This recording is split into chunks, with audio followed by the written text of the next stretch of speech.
Hola, bienvenidos a la cuarta clase de Ética y Deontología. En la clase de hoy vamos a ver los temas relacionados a la ética en el campo de la salud y vamos a ver lo que fue el desarrollo histórico de la ética médica, más específicamente el pasaje del paternalismo infantil al concepto de sujeto autónomo. Asimismo, veremos lo que fue el contexto de surgimiento de la bioética, relacionado al desarrollo histórico de la ética médica. Para empezar, vamos a dar una definición de lo que es la ética médica. La misma es un sistema de principios morales que se aplican a la práctica de la medicina clínica y a la investigación científica. Pero, ¿qué pasa? La ética médica no siempre ha sido la misma. Es decir, a lo largo de la historia, esta fue modificándose de acuerdo a los contextos históricos y por lo tanto a los valores que predominaban en cada una de sus épocas. Sin embargo, la medicina tradicional, y sobre todo occidental, recordemos que esta es la historia de la medicina occidental, ya que la oriental tiene otra historia, ¿sí? Esta medicina tradicional ha permanecido intacta durante 25 siglos, desde la antigua Grecia y nada menos que hasta el último cuarto del siglo XX.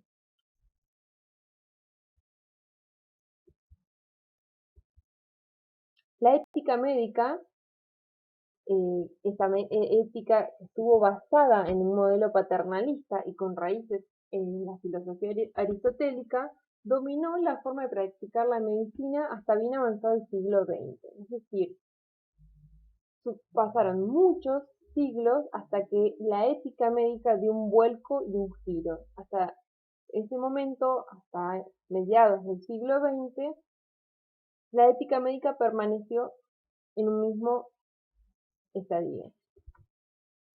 Los acontecimientos provocados por la Segunda Guerra Mundial y los cambios sociales que ocurrieron en ese mismo siglo, ese siglo XX, proporcionaron argumentos suficientes para la irrupción de la filosofía en los problemas relacionados con la ética médica.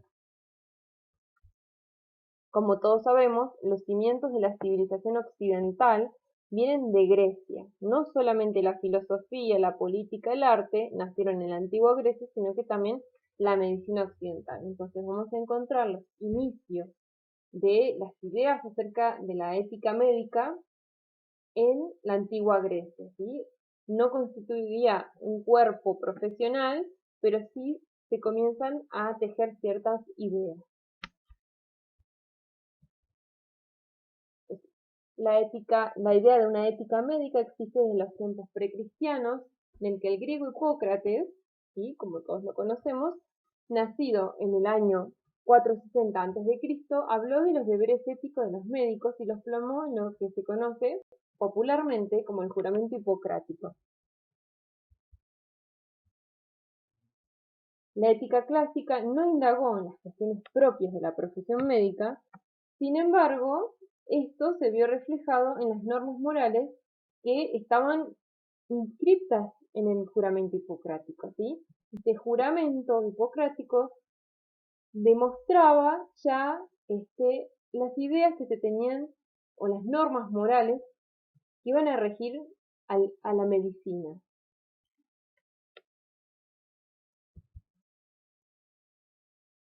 Entonces, para repasar, la medicina tradicional fue fundamentalmente paternalista y absolutista. ¿Esto qué quería decir? Que el enfermo era tratado como un no responsable. La idea de paternalismo viene de la idea de padre, de aquel que sabe lo mejor para su hijo. Por lo tanto, el médico era el que se encargaba de decidir por el paciente. Él era el que sabía qué era lo mejor y lo más beneficioso para su paciente, demostrando de esta manera una relación mucho más asimétrica de la que podría darse entre un médico y un paciente. Es recién a partir de la mitad del siglo XX que se le otorgó al enfermo la ciudadanía moral, reconociéndole su condición de agente moral, autónomo, libre y responsable. Esto lo iremos viendo más adelante. Los cambios sociales, culturales, económicos, tecnológicos y demás sucedidos en la segunda parte del siglo XX impactaron en el paciente y en el médico. Estos cambios, vamos a ver, estuvieron ligados a muchos sucesos que ocurrieron en ese mismo siglo.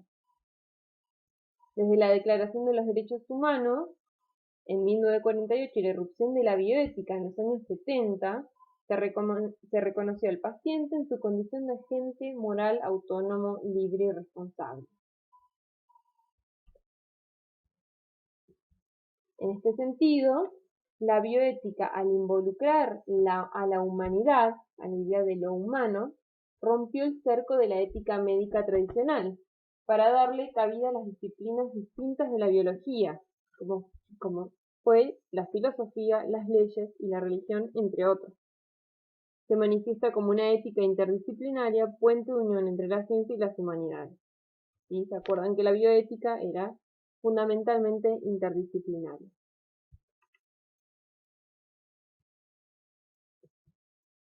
Entonces vamos a empezar a pensar esta ética médica en cada una de las etapas de la historia. ¿Sí? Entonces, primero vamos a ver cómo fue los inicios de esta ética médica en la antigüedad.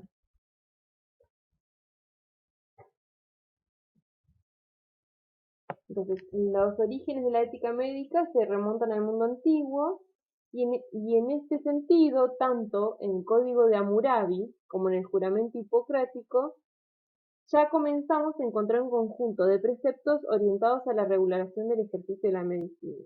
¿Sí? Este fue un periodo que estaba dominado por filósofos como fue Sócrates, ¿sí? y Aristóteles, que proveían, ¿sí?, de las ideas que iban a ser tomadas también por Hipócrates para reunirlas en este juramento.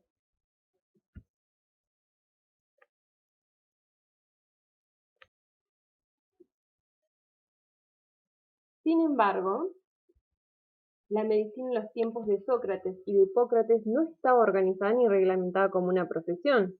A Hipócrates se le considera el padre de la medicina, ya que fue el primero en hacer ver que las enfermedades tenían causas naturales no causadas por dioses o espíritus malignos, como se creía anteriormente.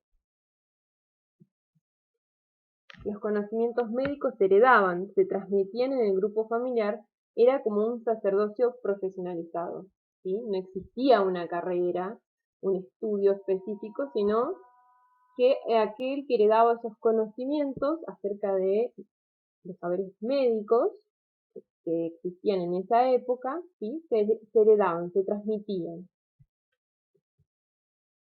No existían disposiciones que obligaran al practicante a ser responsable de sus actos, como se ocurría en la Mesopotamia a partir del establecido por el rey de Hammurabi. ¿Sí?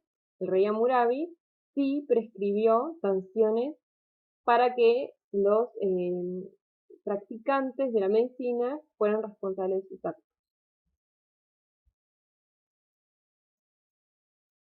Entonces, Hammurabi reinó en el 1800 a.C. y registró en su famoso código, lo que conocemos como el Código de Hammurabi, derechos y obligaciones a los profesionales de la medicina. ¿Sí? Este es el primer antecedente en cuanto a lo deontológico.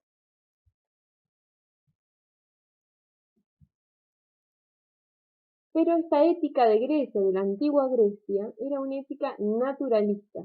¿Qué implicaba esto? Que el hombre debía ajustarse al orden natural. Por lo tanto, las enfermedades eran atribuidas a desarreglo de las costumbres. Eran enfermedades morales, y quienes las padecían eran tratados como incapacitados físicos y morales. Entonces, en este sentido, si la ética naturalista era naturalista y se consideraba de un orden natural, justamente, el médico era un moralista virtuoso, ¿sí? Aquel que poseía la moral, que tenía la virtud de ser moral. Por lo tanto, estaba capacitado para decidir lo bueno y lo malo para el enfermo. Era un padre, eso del paternalismo, alguien que tomaba decisiones en el lugar del paciente, el cual era visto como un niño.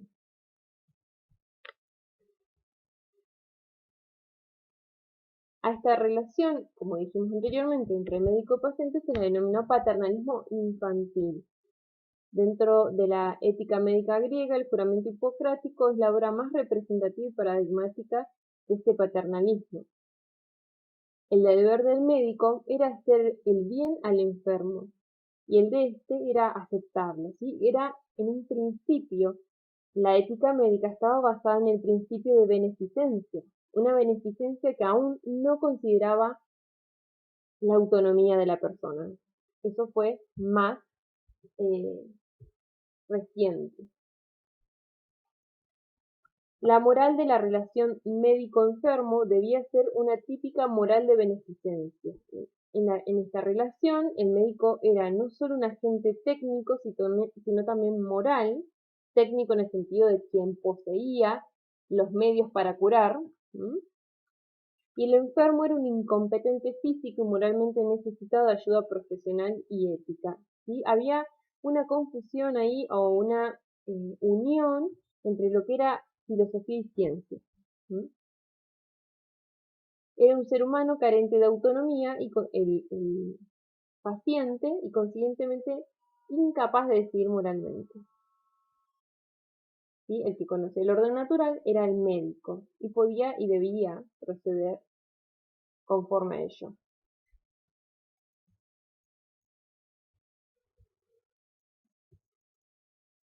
Ahora bien, ya llegado el medioevo, esto continúa, este paternalismo infantil de Hipócrates, sigue vigente, pero toma otras connotaciones. Es decir, ¿sí? Dice, ya no se trata de un orden natural, sino de un orden sobrenatural. Las variaciones que podemos encontrar eh, eh, a lo largo de esta ética médica en cuanto al paternalismo tienen que ver con la inclusión de preceptos religiosos, ¿sí? Fruto de la inclusión de preceptos religiosos. Ya que el paternalismo dominó desde la antigua Grecia, ¿sí? Hasta mediados del siglo XX. Vamos a ver qué implicaba esta ética médica paternalista dentro del medio.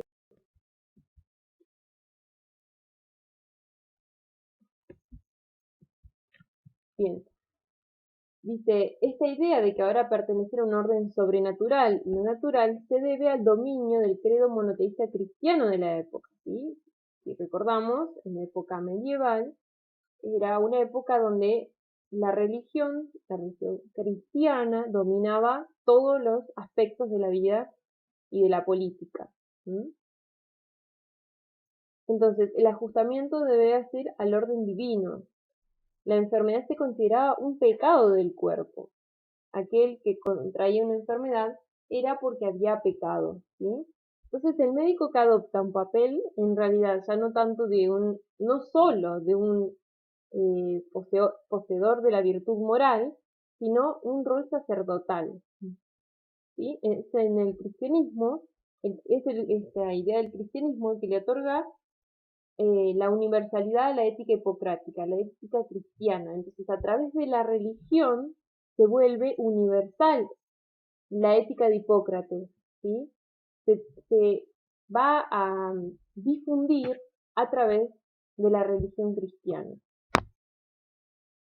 El médico medieval tenía la obligación moral de asistir gratuitamente a los pobres, atender a las necesidades religiosas del paciente, etc. ¿Sí? Iba más allá de su rol técnico.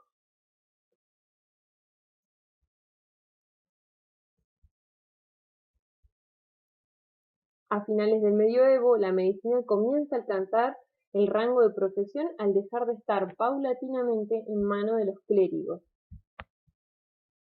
Sin embargo, los profesionales de la medicina aún no conformaban un grupo social independiente y autorregulado. Era un primer indicio, ¿sí?, de lo que podía llegar a ser una profesión.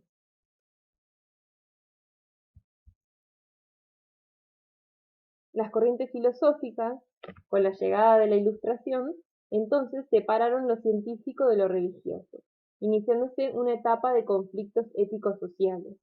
Entonces, luego de un gran periodo donde la religión dominaba todos los ámbitos de la vida, Con la llegada ya de la modernidad y anteriormente de las corrientes filosóficas de la Ilustración, se produce esta separación entre lo científico y lo religioso.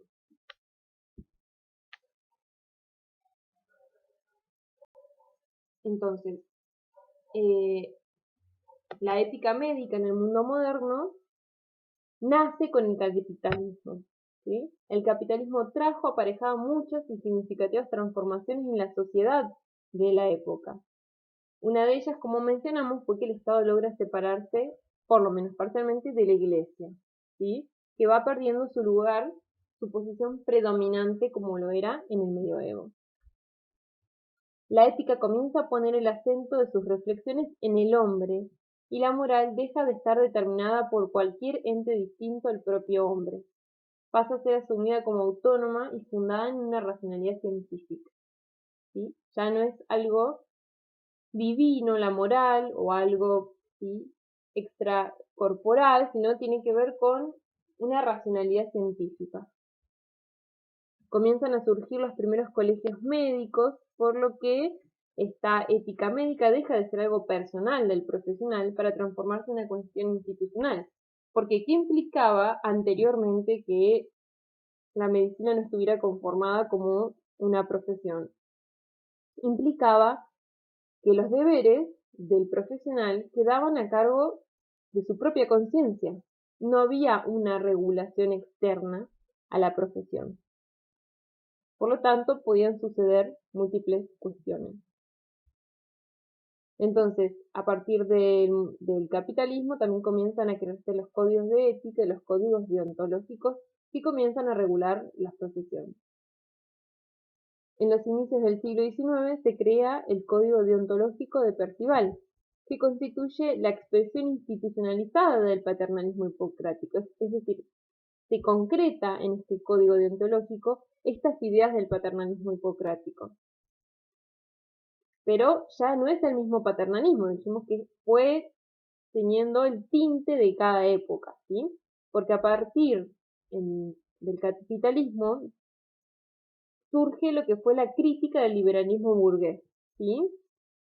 Que considerando las ideas de decir siempre la verdad al enfermo, defender los intereses profesionales del cuerpo médico, y garantizar el interés por el hombre y la sociedad, entre otras ideas.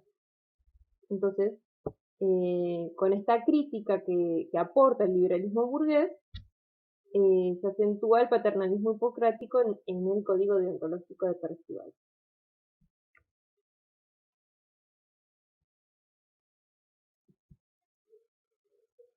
Con todo, estos cambios no fueron suficientes para que la ética médica asumiera los valores actuales y continuó siendo básicamente paternalista hasta los años 70, es decir, muy recientemente.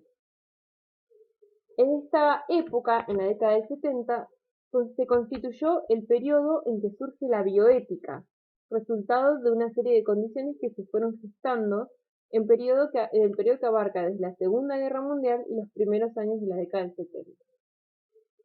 Es en este momento cuando los enfermos empezaron a tener conciencia de su condición de agentes morales autónomos, libres y responsables, que querían establecer con sus médicos relaciones de personas adultas, ya no de niño padre, ¿sí?, sino entre personas adultas.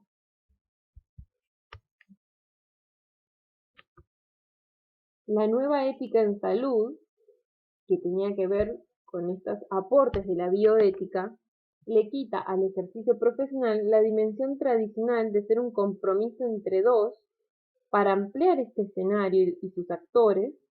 De bipersonal se va a convertir en pluripersonal, ¿sí? Porque ya la medicina no solamente, ¿sí?, o la ética en salud ya no solamente no solamente le compete al médico y al paciente, sino a toda la comunidad, ¿sí? La salud como algo comunitario. Entonces esta ética individual se va a transformar en una ética social.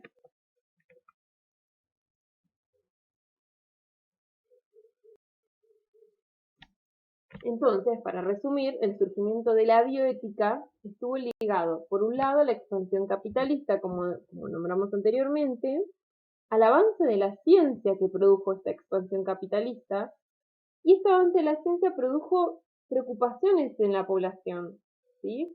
Y en la ciencia sobre todo.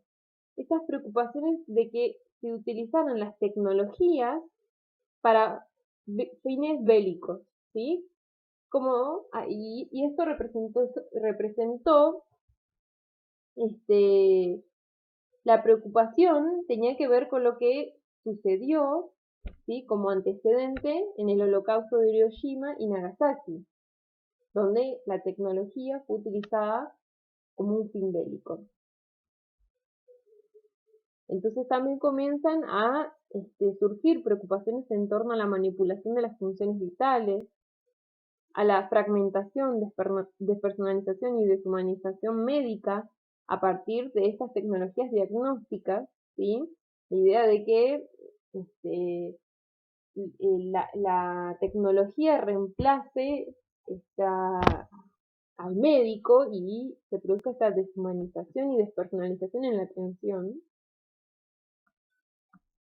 También empieza a haber un inicio por este avance también en el saber médico de los trasplantes de órganos.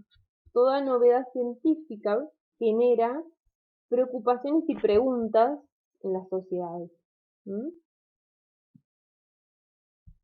Y fue una época, en la época del surgimiento de la bioética, donde anteriormente en nombre de la ciencia y de su desarrollo se habían justificado muchos actos no benéficos, como nombramos anteriormente, las bombas de Hiroshima y Nagasaki, lo sucedido en la Guerra Fría, ¿sí?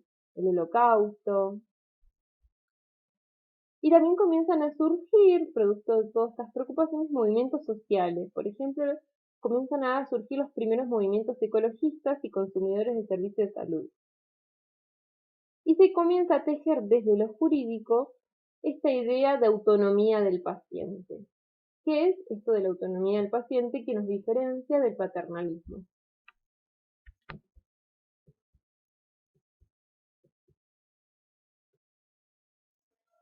Este es un cuadro para resumir algunos de los hechos históricos y documentos en los que se estableció las bases de la bioética moderna. O sea que fueron una serie de elementos que se fueron gestando y fueron dando forma a la bioética. Entonces, entre eso encontramos lo que fueron el Código de Nuremberg, que vamos a ver más adelante, que implicó, y este surgió a partir de los juicios en Nuremberg, que hicieron a los médicos nazis por supuestas no, porque están confirmadas por las investigaciones médicas en los humanos durante la Segunda Guerra Mundial. Entonces, a partir de esos juicios a los médicos nazis, se crea el Código de Nuremberg. Y ahí surgen las primeras ideas de lo que fue consentimiento a la hora de la experimentación. Otra publicación importante fue la Declaración de Helsinki, el libro que publicó Potter, el creador del término bioética, ¿sí? Cuando él publica este libro acerca de lo que él pensaba que podía ser una nueva disciplina y la denominó bioética, y entre otros hechos importantes que sucedieron durante estos periodos.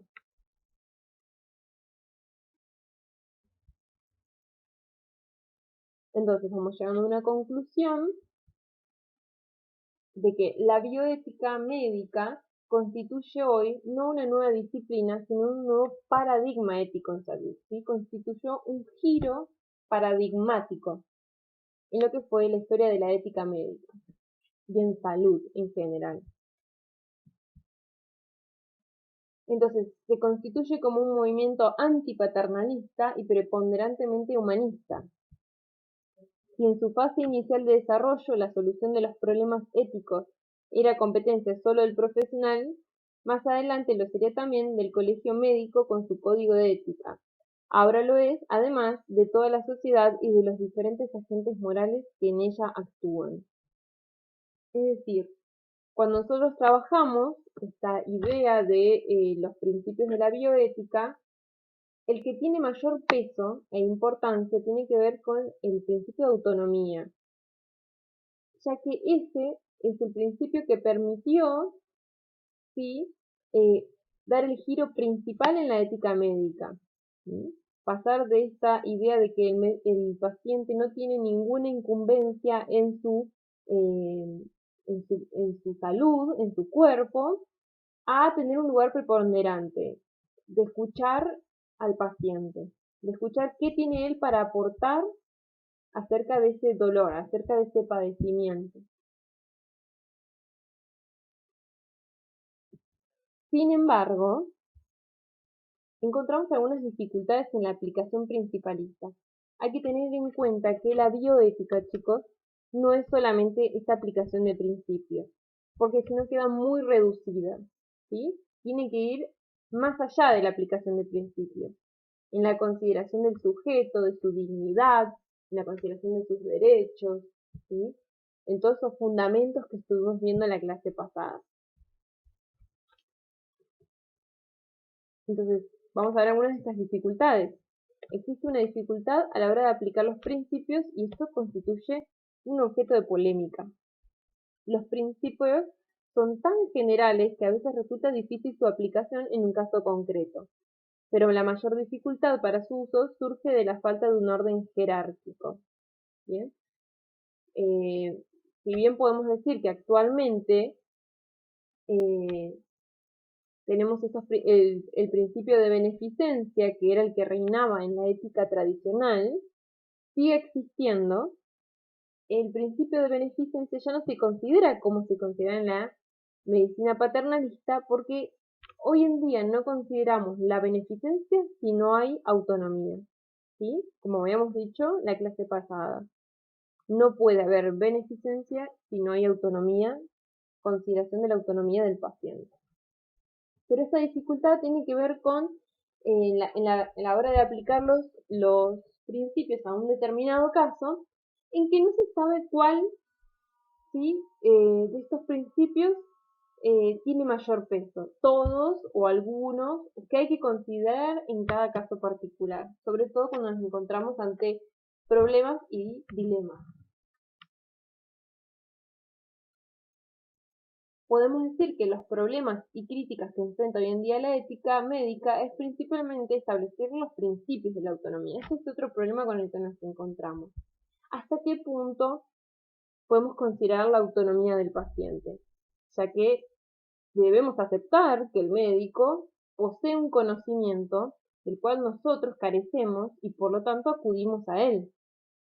Entonces, hay una simetría casi que es necesaria en cuanto a los saberes, por el cual uno acude a un profesional, pero hasta qué punto entonces queda establecido qué es la autonomía del paciente. Hasta qué punto es beneficiosa. Bien, entonces esto tiene que ver con encontrar las regulaciones necesarias para que se respeten todas las posiciones. La principal dificultad para aplicar el principio de autonomía entonces radica en establecer los límites del mismo y en su conciliación con el principio de beneficencia, que tradicionalmente ha liderado la relación médico-paciente, como mencionábamos anteriormente.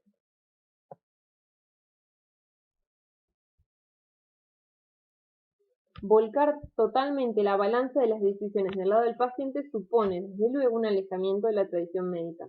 Este principio suscita múltiples problemas entre los que se destacan, la concepción del médico como un prestador de servicio, requerido por un paciente cliente.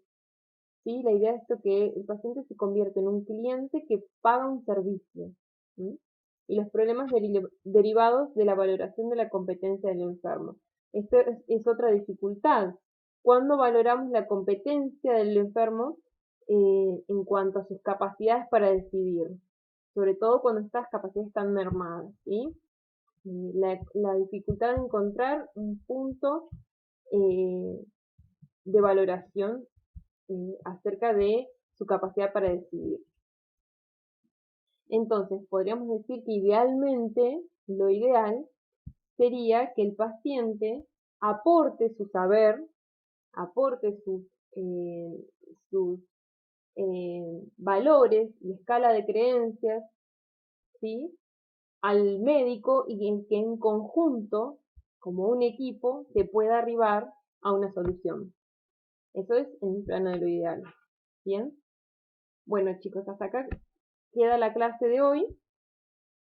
Eh, Sé que por ahí hay muchos contenidos, pero lo importante quizás no es que se sepan el detalle histórico de cada etapa, sino a grandes rasgos cuál fue el cambio importante que pasó, que produjo ese cambio de la ética medicina tradicional a la ética actual médica relacionada a la bioética.